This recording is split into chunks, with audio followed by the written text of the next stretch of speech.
Selamat pagi, perkenalkan nama saya Jessica Salsalina dengan NIM 210306062 dari Fakultas Pertanian Jurusan Peternakan kelas PTNB. Di sini saya akan menjawab beberapa pertanyaan yang telah disampaikan oleh Ibu Tati Fidianasari, SPTMP, selaku dosen biokimia mengenai metabolisme protein, karbohidrat, dan lemak.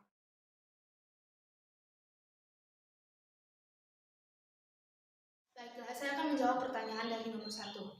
Pada hewan non-ruminansia, pencernaan karbohidrat dimulai terjadi dalam mulut dan disempurnakan dalam melakukan duodenum, getah pankreas, dan garam empedu.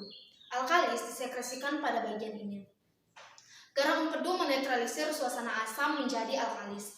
3 macam enzim yaitu karbohidrase, protease, dan lipase disekresikan dari pankreas. Hidrolisis karbohidrat menjadi monosakarida diabsorpsi oleh sel-sel absorpsi yang aktif melakukan proses penyerapan.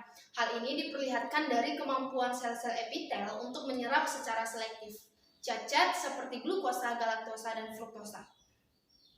Dalam konsentrasi yang tidak sama, glukosa itu diserap lebih cepat daripada fruktosa. Setelah proses penyerapan melalui dinding usus halus, sebagian besar monosakarida dibawa oleh aliran darah ke hati. Di dalam hati, monosakarida ini akan mengalami proses sintesis yang menghasilkan glukogen, oksidasi menjadi CO2 dan H2O, atau dilepaskan untuk dibawa dengan aliran darah ke bagian tubuh yang memerlukan. Pada hewan ruminansia, metabolisme karbohidrat itu sejumlah kecil karbohidrat yang dicerna dan sebagian dari polimer-polimer karbohidrat yang lolos dari fermentasi mikroba di perut depan itu akan masuk ke usus halus, dicerna dan selanjutnya akan diserap.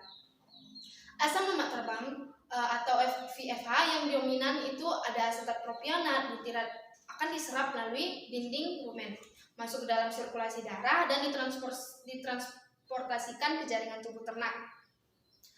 Senyawa-senyawa tersebut selanjutnya akan mengalami proses metabolisme. 1. Katabolisme yang mensuplai energi, dan 2. Biosintesis. Misalnya, biosintesis lemak susu dari asam asetat dan butirat, biosintesis glukosa dari asam propionat di dalam jaringan tubuh ternak. Dalam metabolisme di jaringan dilibatkan pula sistem enzim, sehingga produk akhir metabolisme tersebut dapat dimanfaatkan karena ruminansia dapat mensintesis glukosa dari asam propionat di dalam rumen.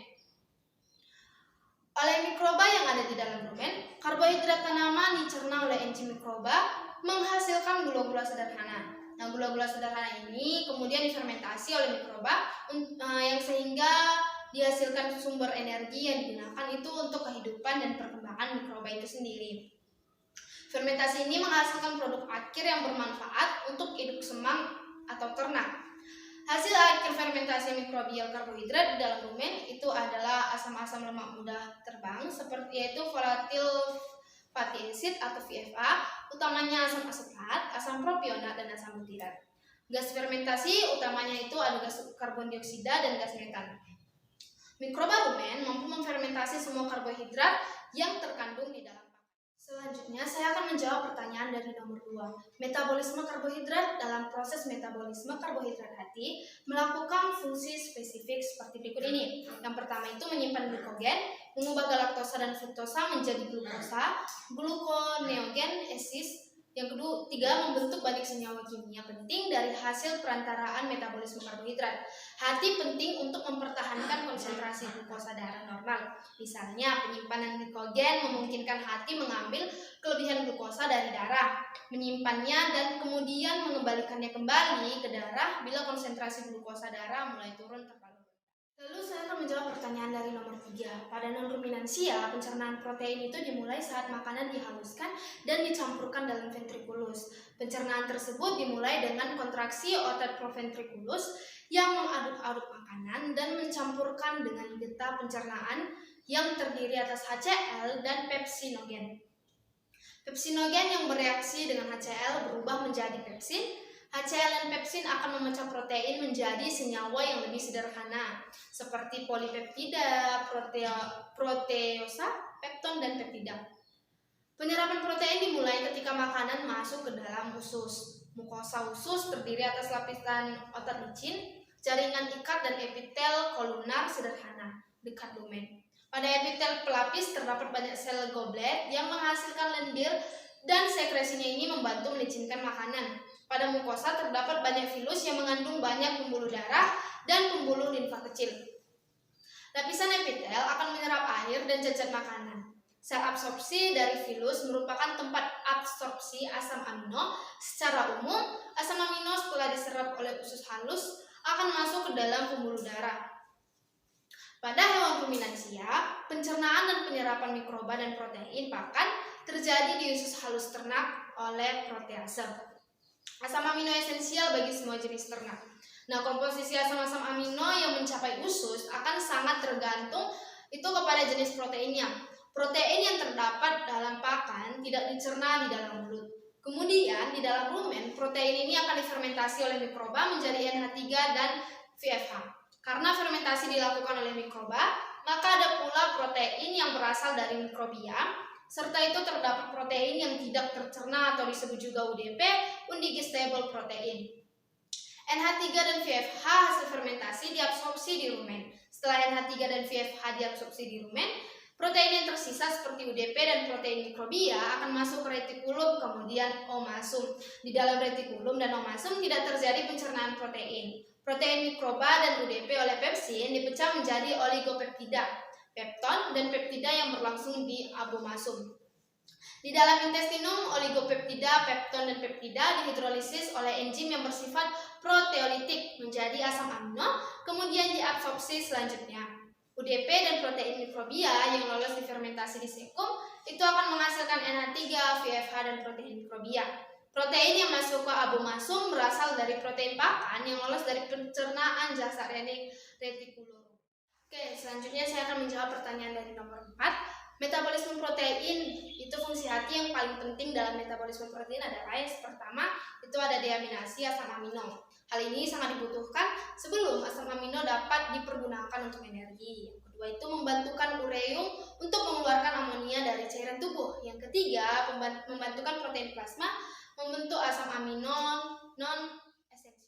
Selanjutnya saya akan menjawab pertanyaan nomor 5. Pada hewan non-ruminansia, pencernaan dan penyerapan lemak itu sebagian besar lemaknya dalam pakan adalah trigliserida, sedangkan selebihnya adalah fosfolipid dan kolesterol. Saat lemak masuk ke dalam duodenum, maka mukosa duodenum ini akan menghasilkan hormon enterogastrik yang menghambat sekresi getah, pencernaan, dan memperlambat proses pengadukan. Lemak yang diemulsikan oleh garam empedu dirombak oleh esterase yang memecah ikatan ester antara asam lemak dengan gliserol. Garam-garam empedu mengemulsikan butir-butir lemak menjadi butir yang lebih kecil, kemudian dipecah oleh enzim lipase pankreatik menjadi digliserida. Nah, monogliserida sama-sama lemak bebas dan gliserol. Penyerapan lemak dilakukan dengan mengkombinasikan garam empedu. Nah, garam empedu ini dibebaskan dalam sel mukosa dan dipergunakan asam lemak dan gliserol untuk bersenyawa dengan fosfat untuk membentuk fosfolipid. Fosfolipid distabilisasi dengan protein dan dilepaskan dalam sistem getah bening sebagai globul-globul kecil yang disebut kilomikron. Nah, kemudian akan dibawa ke dalam aliran darah. Pada hewan non-ruminansia, lemak tidak dicerna di dalam mulut. Saat dari dalam rumen, lemak akan dihidrolisis menjadi asam lemak dan gliserol. Gliserol ini akan difermentasi menjadi VFA, sedangkan asam lemak dijenuhkan menjadi SFFA. SFFA dan lemak yang tidak dihidrolisis ini akan masuk ke retikulum setelah sebelumnya VFH diabsorpsi di rumen. Setelah dari retikulum, SFFA dan lemak yang tidak terhidrolisis itu akan dicerna di intestinum. SFFA diubah menjadi FFH dan lemak yang menjadi gliserol oleh enzim lipase. Kemudian diabsorpsi di sekum, lemak yang tidak dihidrolisis diubah menjadi gliserol dan SFFA. Saya akan menjawab pertanyaan selanjutnya, metabolisme lemak. Walaupun beberapa metabolisme lemak dapat terjadi di semua sel tubuh, aspek metabolisme lemak tertentu terutama terjadi di hati. Beberapa fungsi spesifik hati dalam metabolisme lemak itu adalah oksidasi beta asam lemak yang sangat cepat untuk mensuplai energi bagi fungsi tubuh yang lain. Pembentukan sebagian besar lipoprotein, pembentukan sejumlah besar kolesterol, dan fosfolipid, pengubahan sejumlah besar karbohidrat dan protein menjadi Baiklah, saya akan menjawab pertanyaan yang terakhir, keterkaitan antara katabolisme lemak, karbohidrat, dan protein. Protein dan lemak dapat digunakan sebagai penghasil energi pengganti di saat asupan karbohidrat dalam tubuh kurang. Protein dan karbohidrat itu menghasilkan energi sebesar 4 kilokalori dan lemak sebesar 9 kilokalori. Nah, saat karbohidrat telah habis, mungkin protein dan lemak dapat mengubah dirinya menjadi menjelaskan tahap metabolisme karbohidrat. Yang pertama itu glikolisis, adalah reaksi pemecahan molekul karbohidrat di mana yang memiliki 6 karbon menjadi 2 bagian. Nah, tahapan reaksi kimia glikolisis ada 9 langkah. Cara mudah untuk memahami langkah tersebut yakni 1, itu perhatikan jumlah molekul karbonnya. Yang kedua itu jumlah molekul tambahan seperti fosfat, dan yang ketiga itu posisi fosfat pada urutan molekul karbon. Yang keempat itu pelepasan fosfat akan menghasilkan ATP. Selain itu, perhatikan juga posisi zat yang dibutuhkan maupun dihasilkan dalam tiap tahapannya. Selanjutnya, yang kedua itu ada dekarboksilasi oksidatif. Dekarboksilasi oksidatif ini adalah reaksi perantara antara glikolisis dengan siklus Krebs. Nah, proses dekarboksilasi oksidatif ini dimulai dari sitoplasma menuju mitokondria. Langkah reaksi dekarboksilasi cukup mudah karena hanya mengubah asam pirufat yang memiliki 3 atom karbon menjadi asam sitrat yang memiliki 2 atom karbon. Tempat terjadinya itu di matriks mitokondria. Hasil dekarboksilasi oksidatif yakni 2 NADH dan 2 CO2. Yang ketiga itu ada siklus Krebs. Siklus Krebs adalah tahapan ketiga yang penting yang banyak menghasilkan CO2. Diberi nama sesuai dengan penemuannya yakni Hans Krebs. Siklus Krebs juga disebut siklus asam sitrat. Ciri siklus Krebs yakni berlangsung secara aerob. Fungsi siklus Krebs adalah menghasilkan elektron dalam jumlah besar. Dalam suatu siklus produksi, hasil dari siklus Krebs adalah 2 CO2, 3 NADH, 1 FADH2, dan 1 ATP.